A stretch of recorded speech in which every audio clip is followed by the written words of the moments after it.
زہر صاحب، غانا سے ہمیں یہ سوال موصول ہوا ارباز حمید صاحب کی طرف سے.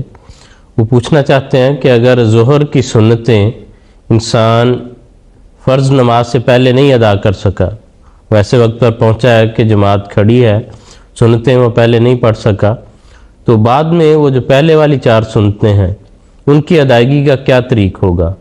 وہ جو بعد کی رہی ہوئی جو بعد والی 2 سنتیں ہیں پہلے وہ ادا کرے گا اور پھر 4 پڑھے گا، یا جو 4 پہلے والی سنتیں ہیں وہ ادا کرے گا اور پھر آخری 2 سنتیں پڑھے گا؟ اور یا ان کی تعداد میں بھی شروع میں پڑھنے میں اور آخر میں پڑھنے میں کوئی فرق پڑتا ہے؟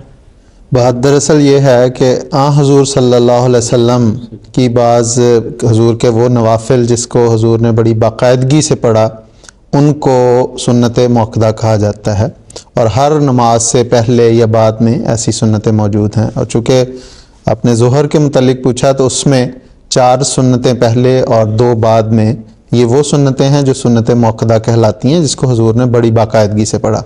بلکہ حدیث میں آتا ہے کہ ایک موقع پر حضور صلی اللہ علیہ وسلم نے حضرت ام سلمہ رضی اللہ تعالیٰ عنہ کے گھر میں عصر کے بعد 2 نوافل ادا کیے، 2 سنتیں پڑھیں.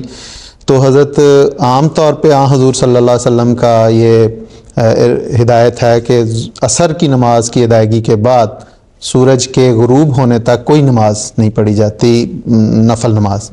تو اس میں حضرت ام سلمہ نے حضور صلی اللہ علیہ وسلم سے یہ دریافت کیا کہ عرض کیا کہ یہ کون سی نماز؟ حضور نے فرمایا کہ میری دراصل ظہر کی 2 سنتیں رہ گئی تھیں تو وہ میں بھول گیا تھا، تو اب مجھے یاد آیا تو میں نے وہ ادا کی ہیں. تو بہرحال حضور صلی اللہ علیہ وسلم کا یہ اسوہ تھا، اور فقہاء نے محدثین نے لکھا ہے کہ یہ خاص حضور صلی اللہ علیہ وسلم کے لیے تھا کہ عصر کے بعد جو حضور نے وہ ادا کی. عام حضور کا اپنی امت کے لیے یہی ارشاد ہے، یہی ہدایت ہے کہ نہ پڑھا جائے چونکہ عصر کے بعد سورج غروب ہونے تک کوئی نماز. جہاں تک سنتوں کی ادائیگی کا تعلق ہے تو اس سے یہ تو پتہ چل گیا کہ سنتیں اگر رہ جاتی ہیں، ایسی سنتیں جن کو سنت موقدہ کہا جاتا ہے، تو ان کو نماز کے بعد ادا کرنا بھی ضروری ہوتا ہے.